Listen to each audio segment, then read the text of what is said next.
Hi, my name's Phil. I like talking about politics, and in this video, as what I think is the final public sector pay dispute looks to be dealt with by the Labour government, or it's sort of a combination of public-private to do with railways, I'd like to discuss the reaction from Tories and the Tory client media and show how it exposes their hypocrisy and how they're simply not on the side of ordinary people. Should we need more examples?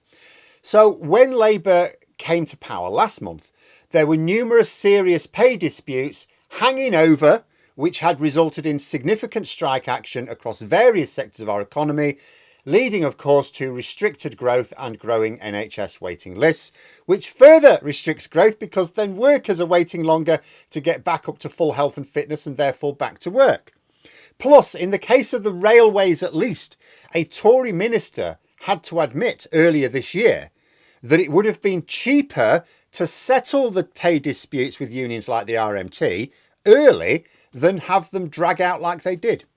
The same, I strongly suspect, has been true of all of them, especially if you factor in not just the cost of covering the strikes, but the economic cost to the country and the loss of tax revenues to the Treasury. But that's not the hypocrisy I wanted to point out. That's just basic economic stupidity. As Rachel Reeves has said, when she was talking about pay awards, there is a cost to not settling. People focus, or the Tories and the Tory media focus on the cost of settling. So what about the cost of not settling then? It's still a lesson I would like to see the public learn, that the Tories are not the party of economic competence, but actually of economic buffoonery. Their great skills do not lie in government, but in confidence tricks, which is why they find themselves in government for so long. But although most of the public are not seeing the details, right now they do see that the Tories are not economically competent, so you just have to take that for now. But the hypocrisy was writ large on the front page of the Daily Mail today, as well as the Times. But the Mail made a bigger meal of it. Their front page talks about how the government have offered train drivers a bumper pay deal, but without any requirement to reform working practices. Now, being clear, reforming working practices meant accepting poorer working conditions that would also have led to a poorer service for customers in a way which would not even reduce train fares, just boost profits. But never mind that. My main gripe is this bumper pay deal, because this gets to the heart of the way pay deals and money in general is misreported by our billionaire-controlled news media. Did train drivers really receive a bumper pay deal this week under Labour? Let's see, shall we? The deal is a 3-year deal, but it's not like this year and the next 2 years. It begins from 2022 when the dispute began. So it actually covers the last 2 years as well as this year.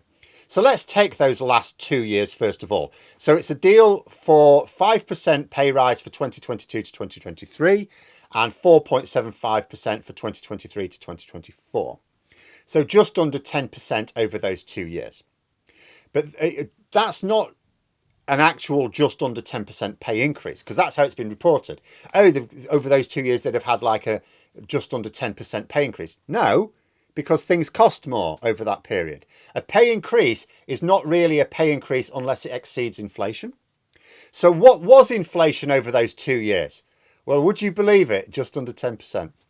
So the pay deal for those 2 years works out at almost exactly the same as inflation. So it wasn't a pay increase at all. It was just a fair adjustment to take inflation into account. In real terms, I think actually in real terms, it works out at something like not quite 0.1% increase. So it's a slight increase if you want to. It's not exactly bumper, is it? When you put it in those terms, just a little bit under a 0.1% real terms increase. I don't think anyone describes that as bumper. You imagine going to shareholders saying, we've had bumper increase in profits this year. How much? About 0.07%. No shareholder's going to consider that bumper profits, right? Now, we really won't know how much the pay deal for this year is worth in real terms because the year has only just begun. So we need another year to find out what inflation was. But as inflation is just above 2% at the moment, the 4.5% deal for this year probably will be a pay increase in real terms, though it would still be a much lower rate than the rail company profits. And I wish people would think a lot more about inflation than they do, because this is what gets me about people. The public do consider the rate of inflation to be important. When inflation is higher than its target, it always seems to be one of the top issues of voters. And that's because it's in the news all the time. But how is it possible that the mainstream media outlets can talk about pay increases without the same public that cares about inflation thinking, well, hang on a minute, let's deduct the rate of inflation first, shall we, and see if it really is a pay increase. And that's without getting into the complexities of different rates of inflation. For example, it was recently revealed by the Office for National Statistics that although grocery bills have gone up a lot for everyone in the past few years due to various reasons, it's gone up way more for people on the lowest incomes. This is because the cost of bargain versions of foods have increased by more than the brand stuff. In other words, those on the lowest incomes, and therefore the ones who had to get the cheapest version of every food, have seen their food bills rise by more than those on more comfortable incomes. Not just in percentage terms either, but pounds and pence.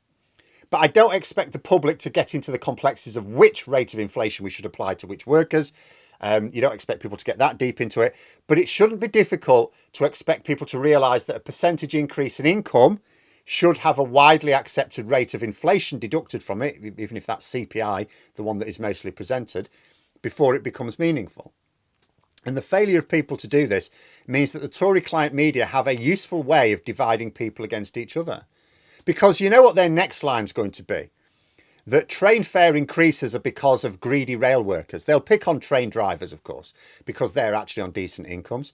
They did the same, if you recall, a couple of years ago, when the RMT began their strike action.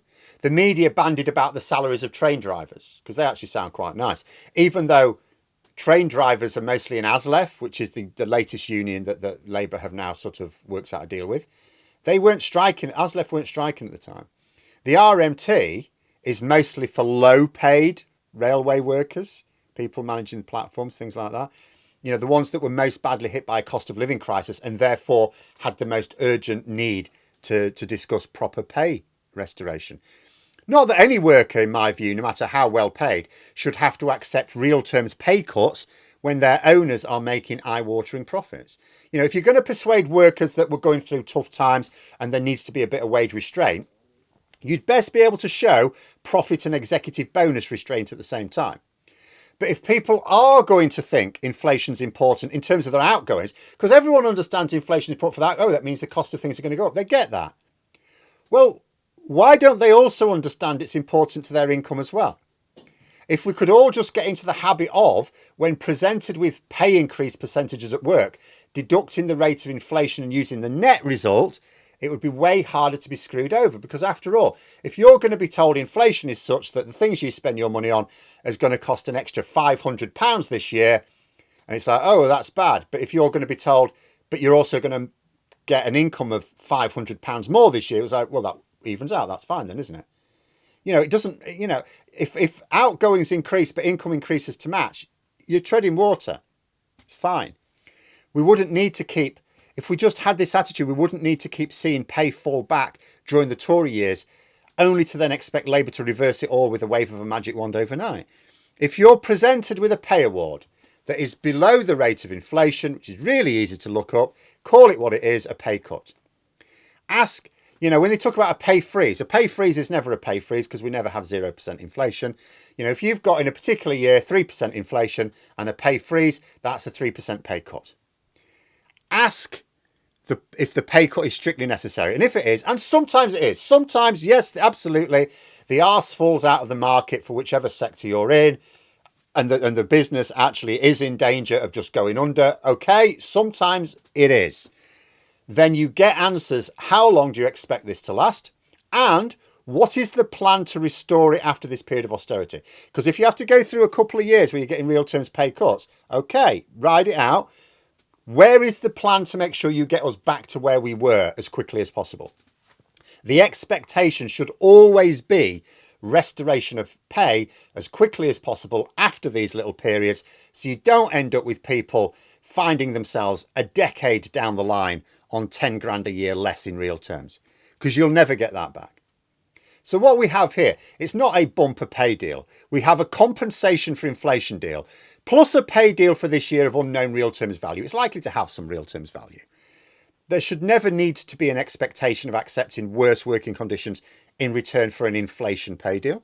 If a company wants to make a genuine bumper pay offer in return for worse working conditions, that should be put separately to the workers. No such offer was ever made. The offer was worse working conditions in return for maybe not as bad a real terms pay cut as was intended to be the case under the Tories. And train drivers are actually the fortunate ones, because their pay it's not only that their pay is significantly above average, it has actually increased in real terms, even while the Tories have been in power, unlike many other people who work on public services, whether privately or otherwise. Other public sector workers are starting to get some redress, but there's a way to go before they get their pay properly restored in real terms. And like I say, the tens of thousands of pounds they lost during the years of Tory government, they're permanently lost to them because it went on too long. Even when pay's restored, it's not been restored back to 2010 levels as such. You're not getting your pay backdated to then.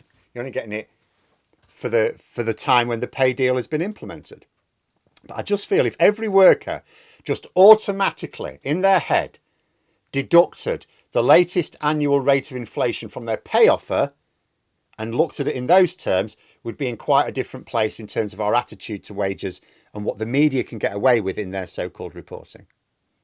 But there we are. Those are my thoughts. If you enjoyed the video, please subscribe for further content and click the like button. You can also sign up for memberships if you'd like to support the channel further. Thanks for watching. Until next time, I'll see you later.